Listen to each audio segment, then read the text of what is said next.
So everybody is scared. The kids are crying. The women don't, June's about to lose it. And what are they to do? These things will not die.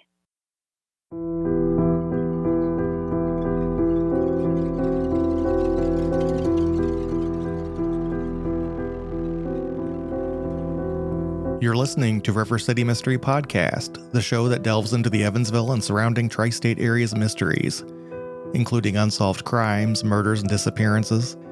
A show that isn't afraid to jump down the rabbit hole to investigate reports of local hauntings, sightings of UFOs and cryptids, among other paranormal phenomena. With your host, co-founder of the Humans of Evansville Facebook page, law office worker by day, insomniac researcher of the unknown by night, Matt Dyke.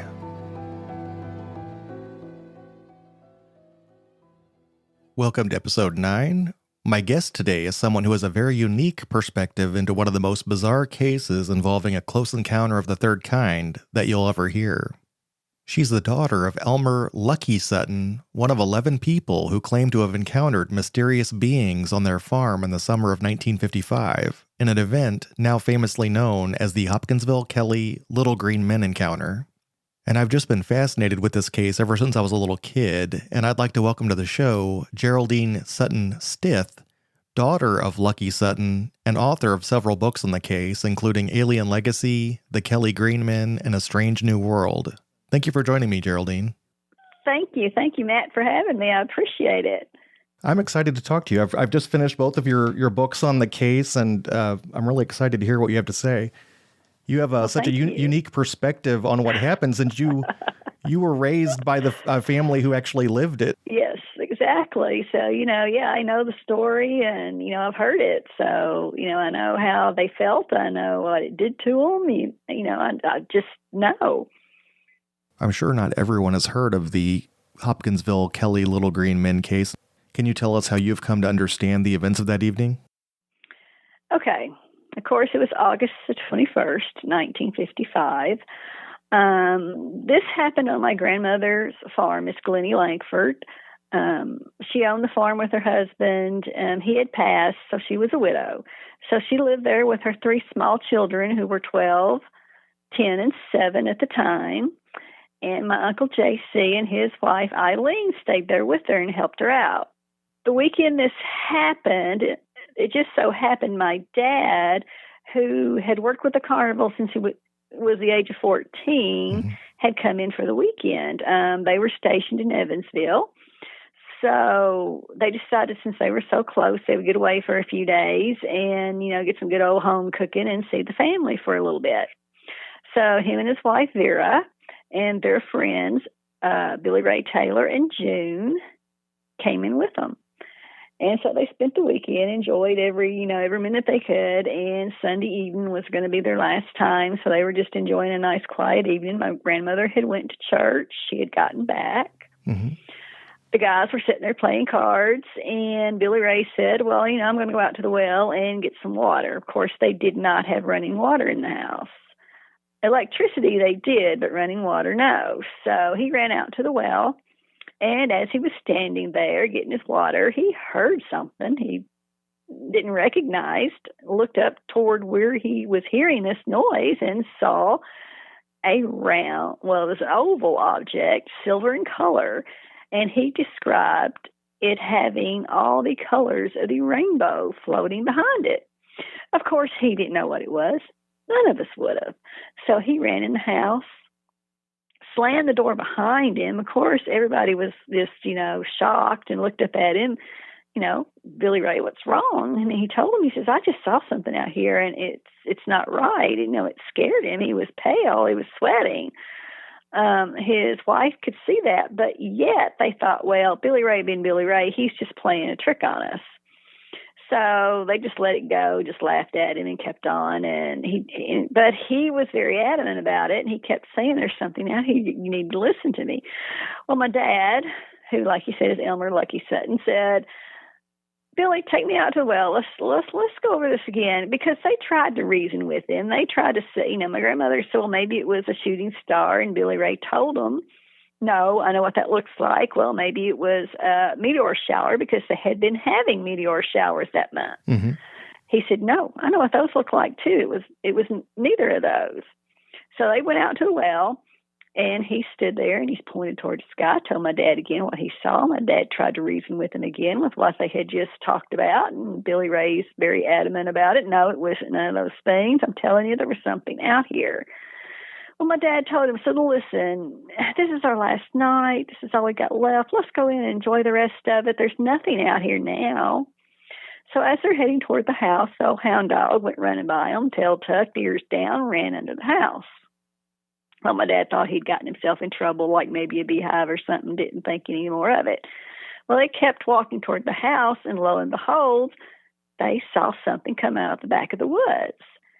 It had huge ears, big glowing eyes, arms down to the ground, and it seemed to float above the ground.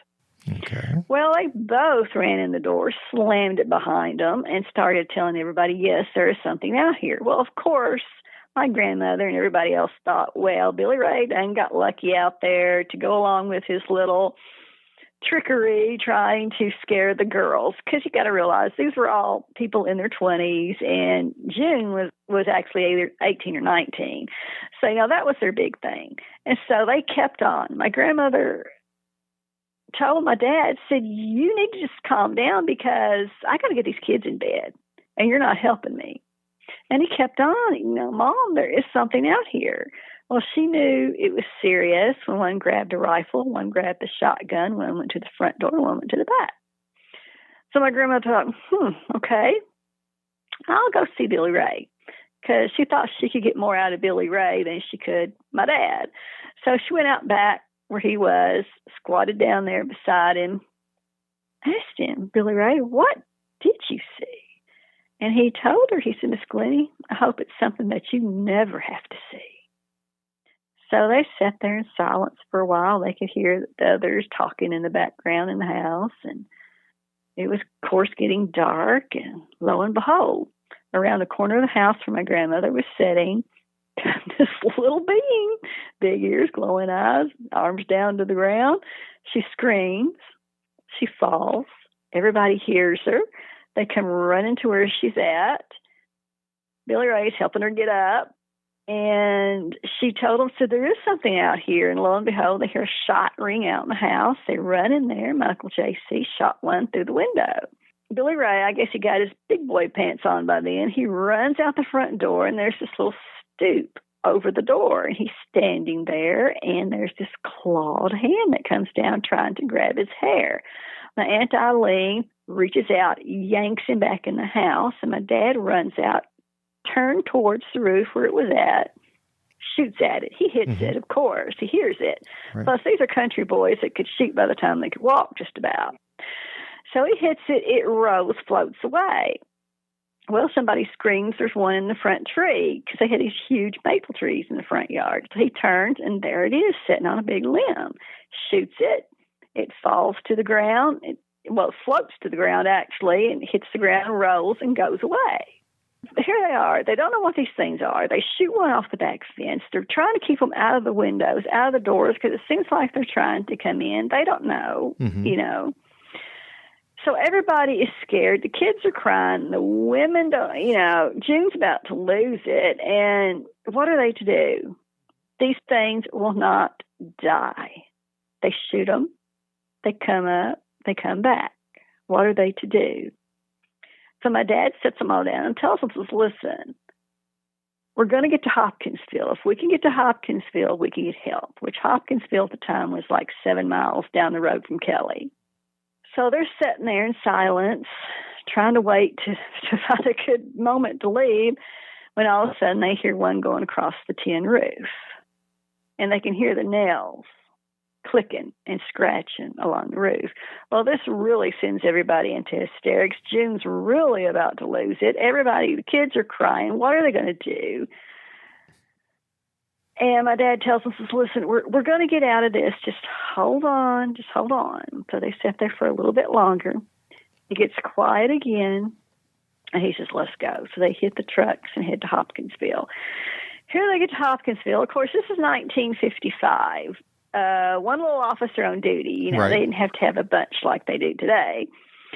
And he got 11 people from the age of 7 to 50 running into this little officer's place there, and they're all trying to tell what happened, and he's not understanding. And he's like, whoa, you say you got little men trying to get into your house. And my dad's trying to tell him, you're not understanding what we're trying to tell you. So he tells them, listen, let me call the chief. So he calls Chief Russell Greenwell. Greenwell tells him, says, keep them there. Call Fort Campbell. Fort Campbell Army Base was about 10 miles from Hopkinsville. Call Fort Campbell. Call the paper, get a hold of just everybody you can. Let's get some people out there to this farm. Because Greenwell believed wholeheartedly something was going on. So they all get there. They try to calm the family down. They all get back in their vehicles, head toward Kelly. Okay, you got this caravan of vehicles going to Itsy Bitsy Kelly in the middle of the night. It's pitch black dark. They didn't have street lights and stuff like that back then. They pull up. Get out, and they can tell something happened. It feels strange, for one. 2, you've got rifle and shotgun shells all over the ground. You've got them inside the house, and there's holes through the screens. There's places on the woodwork that they hit. Obvious something happened to this family. Right. Well, as they pulled up, the car of officers did notice that there was a glowing substance back on the fence. It was where they had shot one. So, of course, they ran back there as soon as they could get there. But as they came up on the substance, it would not glow anymore. The only time they could see it glowing is if they were away from it. But that's the only thing they could find besides the, shotgun and rifle shells. They looked everywhere, couldn't find a body. Greenwell went to my grandmother and said, Miss Glennie, I am so sorry, but there's nothing here. There's nothing we can do for you. And they left. So they left my grandmother there for anything to happen again. They were still all afraid. She finally got the kids down to sleep. She went and got in her bed. My dad sat beside her in the rocking chair with a shotgun across his lap. And she opened her eyes, and she saw a little being at the window again. And she got to thinking, I'm tired. They are physically and mentally exhausted. So she closes her eyes, and she opens them up the second time. Well, it's still standing there. The third time she does it, she screams at my dad at their back. So they get up, and here they are defending the house again. And this goes on till the sun rises. When the sun comes up, they disappear. And the only thing they can figure the reason why is they did notice that if they shined a light toward them or if they kicked the light on, they backed off. So they thought, well, maybe their big eyes couldn't take the light. So the sun was their saving grace. Well, my dad got everybody, set them down, told them, said, listen, no good can come of this story. I heard them last night. They were laughing at us. They don't believe us. So he said, forget it. Just forget this ever happened. Let's just go on with our lives and just let it go. Mm-hmm. Well, some of the guys actually went to Evansville that morning to do something. The girls stayed there, and while they were there was people actually coming in wanting to talk to them and interview them. So they started getting bombarded with people. And so I call it the invasion of the people because they were coming from everywhere. Word had gotten out all over the country that this had happened. So everybody was wanting to find out about it. So you had people camping out in the yard. You had people walking around picking up souvenirs. They were actually walking through the house and taking stuff. Wow. My grandmother asked one of the officers that was there, can you do something about this? They're going to rob us blind. And he told her, he says, well, I'll try. And so he did get everybody to leave, but as soon as the officers were gone, they came back. So, what were they to do? My dad and Billy Ray and the girls had to go back to work. They had to leave. So all that was going to be left was my grandmother, 3 small kids, and my uncle J.C. and Aunt Eileen. And what was she to do? So she sold the farm, sold it within 2 weeks. Wow. And moved into Hopkinsville to an apartment complex where she felt safer because she was around people and she thought safety in numbers. And she sold the house to other family members, and the kids that, of course, they're older today, that are alive today can tell you that they hated that place. They did not want to move into it because the people that lived in Kelly, knew something happened that night because they heard the stuff that was going on. They heard the shots. They heard the screaming, the cussing, the carrying on. And all during the day, that day, there were lights being seen around everywhere that nobody could explain. That night, there was a light going from Clarksville to Fort Campbell through Hopkinsville and was seen over Kelly that night. But this stuff did not come out till later on. So things, were happening. And my mom lived in Kelly at the time, too. See, my mom and dad weren't married yet. And she lived there in Kelly with her first husband and 7 kids. And she said it was terrifying because they didn't know if these things were going to come back. If they did come back, what did they want? What did they want in the first place? Absolutely. Why did they land in little bitty Kelly? What do you want? Yeah, and choose this one house. Nobody could understand it. So, but the next morning also, I didn't mention this, the next morning also, they came from Fort Campbell and surveyed the place, did the shoulder to shoulder, what do they call it? I can't think, grid. Like a grid canvassing, the grid, yeah. And went down through there and did that. And, of course, there was stuff flying over that was doing searches, but, they just threw it to the side, let it go. They never found any physical evidence at all. All of these gunshots and shooting and all of these beings being shot, and there was not anything. Well, I was told by somebody that, of course, is a lot older now, but was there that day that saw it, that said that they did witness somebody in the military pick up something, hide it under their shirt, run it to the back of a truck, drop it in the back of the truck, and the truck took off. But we'll never know, you just don't know about these things. So they keep everything hidden and hush, and, It gets swept under the rug and we don't talk about that. Exactly. Was this case ever investigated? I know Project Blue Book did investigations from the 50s, like the 52 to 69, I think. So this falls right in there. Was there ever like an official investigation? No. Now, how? They just swept it under the rug. They never did anything they should have. They didn't take any samples of anything, which they could have. They could have taken a sample off the ground where that glowing substance was. They could have took something off that roof. There had to have been something on that roof where they'd been crawling across yet. Dirt, anything they could have gotten up, and okay, this is a kicker because, see, my parents kept this story hid from us. We found out about it just by chance. And by chance, I mean, when I was like 8 years old, this couple came to our house to talk to my dad. I'll never forget this. And I guess my mom and dad thought, well, they're going to find out about it sometime because the older kids kept this hush. They didn't talk about it. And so my parents set us down on the floor in a circle, all the smaller kids, and my dad told this incredible story.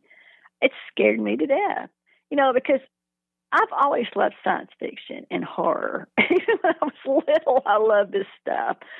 But after I heard the story, it terrified me. I would go through at night, close all the doors and shutters and windows and everything because I was afraid these things were going to come back and look in at us. Well, it checks all the boxes as far as being one of those horrible, sci-fi alien invasion types of scenarios. Right, it's everything. Right. So I can see why you'd be terrified as a kid.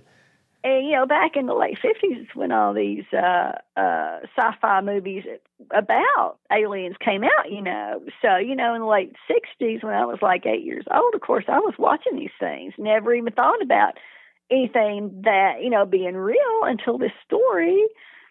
But the kicker to this is the following weekend after this couple came and talked to my dad took us to Kelly and showed us where it all happened. And when we went, the old house was still standing. Nobody was living in it. It was coming apart.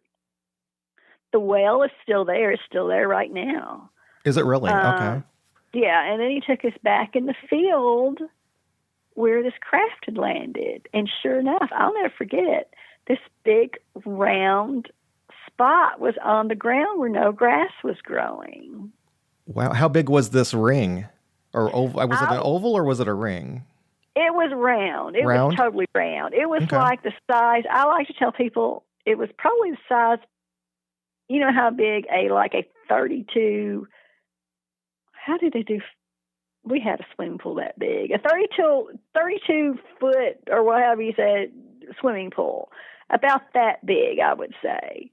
You know, I was pretty little. Decent size. I was 8 years old, but I wasn't stupid either. Right. So, it was huge. And I've had people come forward and tell me that grew up in Kelly that there's many a day they just walked right across that circle. They knew it was there. Going hunting back in there and stuff. Yeah, they just walked across that and never even think twice about it and knew it was there. Of course, now all that back in there, the people that own it, that part of the land has grown up, and I don't even know if they've even had it, conservate or not, because the trees are huge and have grown, and I don't know how long your thing is here. Oh, as long as it needs to be. There's no time limit. Okay, I'm fascinated with this, so go ahead. Okay, because back in 2020, I don't know if you know who Ben Hansen is, but he does these paranormal UFO shows and that type of thing. Well, a new show came out on Discovery Plus called UFO Witness. Mm-hmm. And they got a hold of me wanting to do the story. So in 2020, we actually went down to Kelly and did the show. Oh, wow. And I have a book where I have a map where Isabel Davis, who did a really good write-up on this story, did a map. And she actually did the map where you could tell where the craft had landed.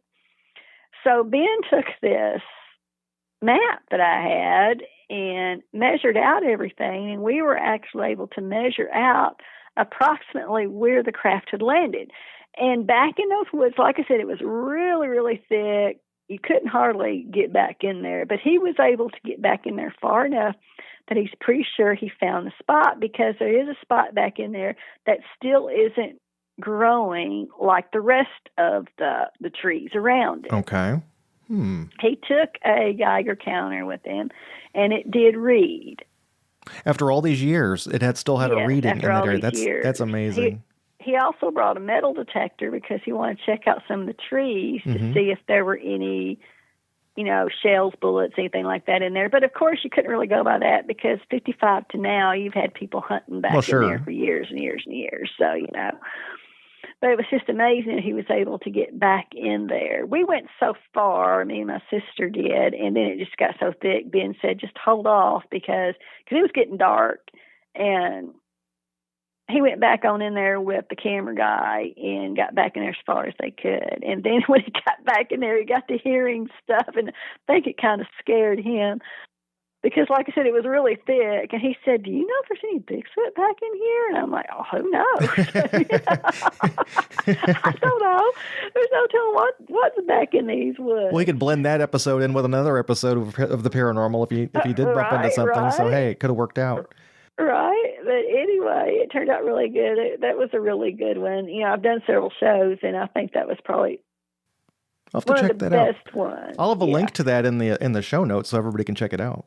And I'll have a link to your books too. Is the Amazon the best place to find your books, or is there a better place? Well, actually, if you really want to get a book and get it signed and everything, you just need to go on my Etsy shop page, which is called Aliens and Goblins, all lowercase, all together. And you get on there, and they're cheaper. I sell them cheaper on there, and I autograph them for people. Oh, that's nice. I'll have a link to that too. And I also send them a little card that's like a synopsis that I had somebody made for me, and little gifts and stuff. So. Oh, very cool. Yeah. I'm looking at the cover of your book, The Kelly Green Man, and it's got a picture of I think, what the family all reported as what the creature looked like. And it's terrifying. Actually, it's got these giant yellow eyes, long, skinny arms. Yes. But he wasn't it is terrifying. I know the Evansville newspaper at the time reported it as the little green men, but it was actually not green. More of a silvery or gray. Is that correct? Yes. Well, they call it gunmetal gray. Gunmetal gray? Okay. Yeah. But the coin little green man came from a reporter that put the two and two together, Kelly Green. Oh, there you go. Yeah. And so he just made it Kelly Green Man because it just sounded better than Kelly Gray Man. Than the gunmetal men. Yeah, and so when you hear little green men, you hear that phrase, it actually came from this. Wow. Yeah, learned something there. What are some of the alternative theories as to what this was? Like, if this wasn't some sort of UFO landing with aliens visiting, what do you think it could have been if it wasn't that? I couldn't tell you. I mean, I have to think, after you hear everything and put it together, you have to think alien because, like I said, people seen lights during the day that day. They seen lights that night. They heard things during the night that night that didn't make any sense that they'd never heard before. Right. So with that, I have to think alien. Of course, they are called Hopkinsville goblins, and the reason they're called goblins is, and I love goblins better than Kelly Greenman. I'll be honest with you, I just love calling them goblins.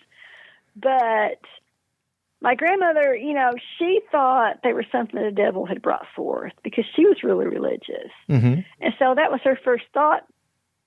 That did she do something wrong with something, right. and because she had just went to church that night. Like I said, she's very religious. Goblins. So they did call them goblins for a little bit until people realized, okay, we had all this stuff going on. So maybe they were aliens. But, I've had people come forward and tell me different things too, which you read in the book. Absolutely. I know, like owl, like an owl. But I mean, these people you're in the middle of you're in the country. These people are farm people, and they know what an owl looks like at night. So I got to think, and also shooting a creature that close, I mean, I don't think they're going to miss. Right. So that doesn't make any sense to me. And I think like a cat and monkey theory, but I mean, again, they know what animals look like. Animals don't have giant yellow eyes and float around and dodge bullets and, that sort of thing. And that's what sometimes it just tickles me because you can't make people understand. These were country boys. They could hit anything. Right. They could hit a rabbit running and a squirrel out of a tree. So they were hitting these 3-foot tall beings. So, it just kills me when somebody comes and says, oh, well, it was just a monkey or it was just an owl. Hey, if it was something living, it would be splattered all over the place. Yeah. I mean, they were hunters and stuff. Now, was your dad the type to, I mean, because I know they were kind of joking around that day, but I mean, was your dad the type to like keep something like this going for so many years with, without coming out and saying, okay, yeah, it was a joke? I mean, was he a jokester or anything like that? No, my dad was the serious one. Billy Ray was the jokester. My dad was serious. I mean, whatever this was, it scared him to death. He didn't like talking about it. Of course, people would come forward every once in a while and want to come talk to him about it. He just wouldn't do it. It was like before he passed away, there was somebody from Germany trying to get a hold of him, wanting to talk to him, actually wanting to take him over to Germany, and he just wouldn't do it. I mean, it frightened him to death. I'm surprised to even talk to those two people that came back in the 60s, when I was little, because he just did not talk about it, but I guess he figured, well, the kids need to know because they're going to find out. Right. And that kind of takes away from the whole, they just did this for money or notoriety or attention, because I mean, they didn't really get they got attention, but it seemed to be unwanted and they never really profited on. Well, yeah. So you got to realize too, my grandmother and Uncle J.C. and them, they didn't have the money to go to the movies and see things like this. This was just an old country family that barely made it from week to week, much less knew about such things. They had a radio, but they didn't have anything else. The only thing they had was the people they knew at church, their neighbors and stuff like that. They did not know such a thing existed. And, the only ones that would have are my dad and Billy Ray because, of course, they traveled and they may have known. I don't know. They may have not. Sure. And, but yeah, this is something that terrified them. It terrified those 3 kids to this day. The 2 younger ones will not speak of this. The older one, he used to, but he doesn't anymore. Now, the kids that were there, because there were 11 people in the house, right? Right. There were several of those were children who never, did they actually see the creature, or have they just not talked? Because I was under the impression from reading the book that they didn't see anything. They were just kind of like huddling in the bedroom or something. The older one did, because the 2 smaller ones really didn't. The older one did. Mm-hmm. He says that he got away because my dad actually told my Aunt Eileen to take them to the bedroom and hide the kids under the bed because he didn't know what these things were. Didn't know if they were going to try to hurt them or what. Mm-hmm.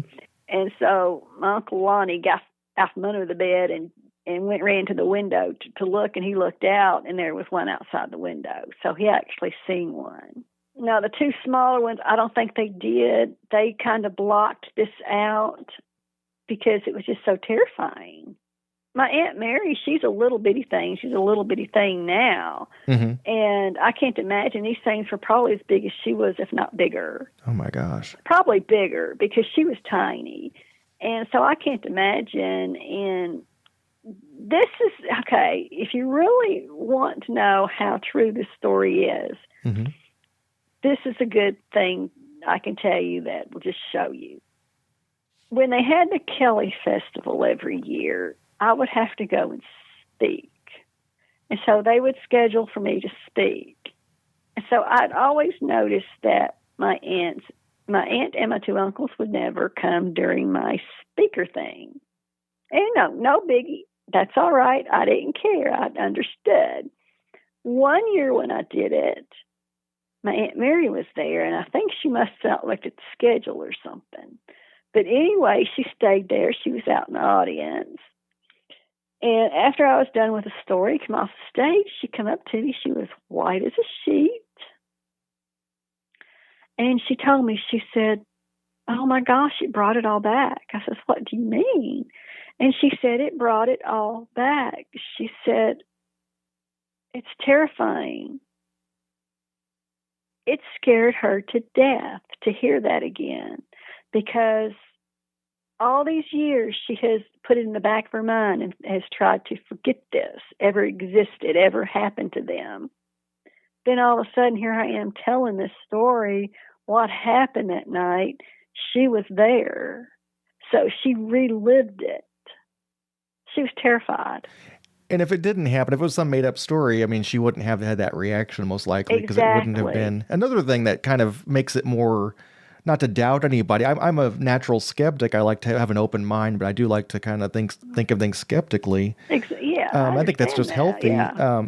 If it was some sort of prank, I mean, you've got little children running around the house and you're shooting guns in the house through the windows. I mean, that's taking things a little far for a prank.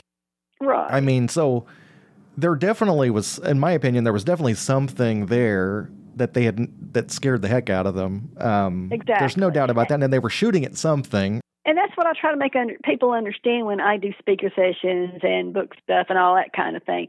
I try to make people understand, hey, whether it be paranormal, whether it be alien, I don't know what it was, but something happened to this family that night. Whether you want to believe it or not, something happened to this family. Something that caused them to panic so much to where they all pile into the car and go to the police station in the middle of the night. Exactly. And I got to think, being these, country guys that are kind of probably macho and like, not exactly. how, I'm going to be run scared into the police station saying there's aliens running around. I mean, exactly. For that to happen, you've got to really be kind of frazzled, to say the least. Exactly. You're not going to take your 50-year-old mama and your little bitty 2 brothers and sister out in the middle of the night to the police station 7 miles down the road if there isn't something happening there. I wouldn't think so. And then you don't walk into a place and find it all shot up. They couldn't afford to shoot up their house and have to refix it. They were poor people. They couldn't do that. You don't do that. That's a good point. Like, why would they have done that? Yes. Plus, all the neighbors were hearing this. In fact, one of the neighbors that lived behind them in the next farm over heard the commotion going on and thought they were having trouble with the animals or something. He actually put on his boots, grabbed his flashlight, and was fixing to head on out. And then the gunshots started. And he's like, nope. Not going to have any of that. I'll get shot before I get there. No kidding. Did that person see anything as far as like lights or hear, see any creatures or anything like that neighbor? I don't think they did. They may have seen lights or something, but I don't know. I know they didn't see any creatures because they were the only ones that saw the creatures. Nobody else seen the creatures. And I've heard so many different versions of the story. I've heard, it's talked about a lot among those in UFO, lore. But what would you say is one of the biggest misconceptions about what happened that night that you hear over and over, and you're just like, that's not what happened? Is there something that's told over and that you're just Well, it's just the alcohol thing. Of course, that's one of the main questions I get asked at every book thing I do. Was there alcohol there that night? No, there wasn't. In the police report, no alcohol was there. They searched the premises. Besides that, my grandmother was very, very religious. She would not have alcohol around her kids. So no, alcohol was not there. And that burns me up when people bring it up, because the first thing people think, Kentucky, it's hillbillies, and they got a moonshine still back in there. Well, no, they didn't. My dad and Billy Ray didn't even live there. They were on the road all the time. The only ones that was there was my grandmother and Uncle JC, and ain't no way they could have done a moonshine still. My grandmother wouldn't have done it anyway. And your dad and your Billy Ray worked in carnivals, is that right? Yes. Okay. Yes, and they worked. They were working in one in Evansville, I guess, whenever all of this was going on. Yes, it was stationed in Evansville that weekend or something. Yep, they traveled everywhere. And then every year there's the little Green Men Days down in Kelly? What goes on down there? What is that? Well, there was until COVID hit. And ever since COVID they stopped hit, doing it? They haven't started it back up. I don't know if it ever is going to get started back up. I think COVID kind of killed it because it's a lot of work in those festivals. Oh, I bet. Yeah, I mean, it is. I mean, money and work, and I think they just kind of eased off of it when COVID hit and just haven't tried to do it again. I don't know if they'll try to do anything this year or not. I wish they would, because people really loved it. I mean, it was a nice little festival. I'll have to check it out if they do it this year. Yeah, it's pretty cool. How were the neighbors and other people in the towns around there? How did they treat your family after all of this? Were they kind of ostracized or made fun of or ridiculed? Or did people finally come around to it? Or how? Well, the people that lived around there knew them the best. They knew better. I mean, they knew that something happened that night. They believed my grandmother because of who she was, for one. Chief Greenwell, he believed it wholeheartedly. Another one of the officers, Officer Dukas or whatever his name is, he believed it because both of them had experiences before this happened themselves. So they wholeheartedly believed it. And of course, like I said, the neighbors believed it because they knew who they were. Right. And the only people that really kind of laughed about it, I think, was outsiders like people that lived in Hopkinsville and, other places didn't make fun of it and didn't believe it. And, which that's going to be, even today, it's going to happen. But yeah, I mean, it's quite a story that, I mean, I could see why your dad was kind of like, we're not telling anybody anything because this is just, we're going to be ridiculed, and you can't, it's a no-win situation, honestly. Exactly. If you have something like that happen, they didn't have cameras to take pictures of what was going on, so they don't have any proof. And right. And they probably wouldn't have thought about taking pictures even if they had of, because well, yeah, to them that was terrifying. I mean, you got to think, okay, Matt, think about this. If you're sitting at home, right? I like to think of it this way. Mm-hmm. If you're sitting at home and you're sitting there watching TV, not bothering nobody, just taking it easy, and all of a sudden, here you look toward one of your windows, and there's standing a little 3-foot-tall being with big yellow eyes looking in at you. What are you going to do? Oh, I'm out. I'm gone. Exactly. I'm not grabbing a camera. I'm probably just going to run. Exactly. And, that kills me also, because people will tell me, oh, if I were in that situation, I would have invited them in the house, or I would have shook their hand. Right. And I'm like, no, you wouldn't. If you would have dropped everything, peed your pants, ran and hide.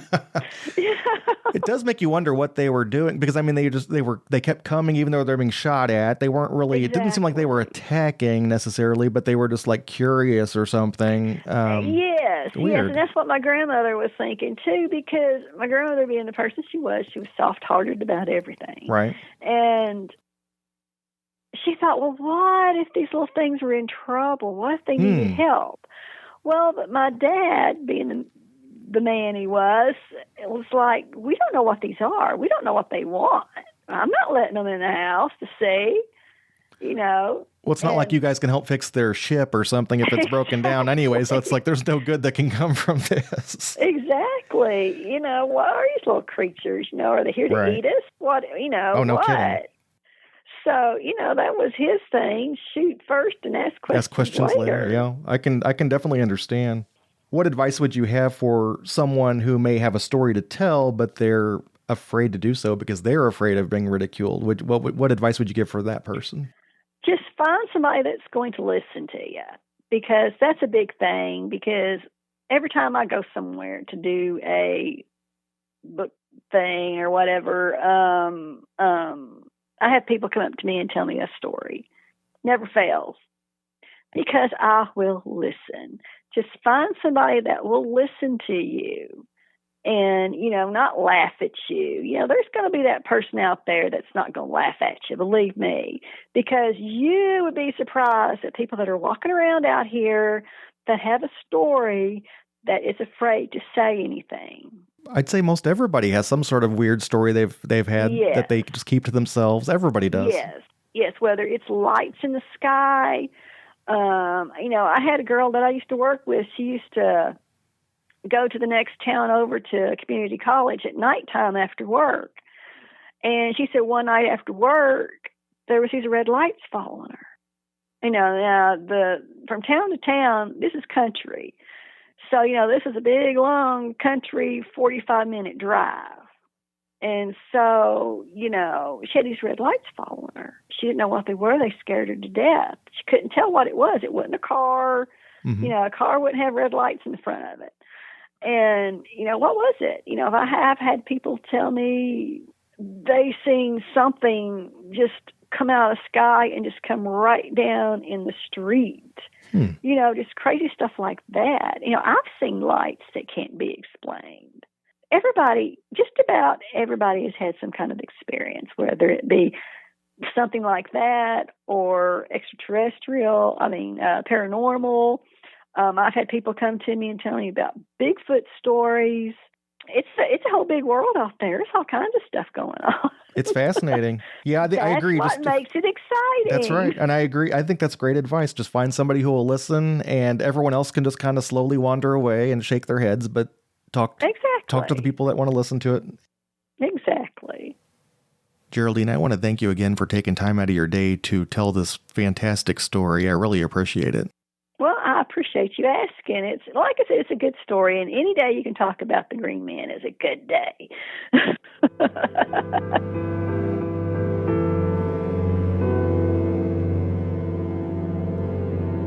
She is such a gifted storyteller. I could just listen to her for hours. Love it. If you're interested in picking up any of Geraldine's books, check out my show notes, which you can find at rivercitymystery.com/9. You'll find all the links there. Thanks so much for listening. I appreciate it. And until next time, take care.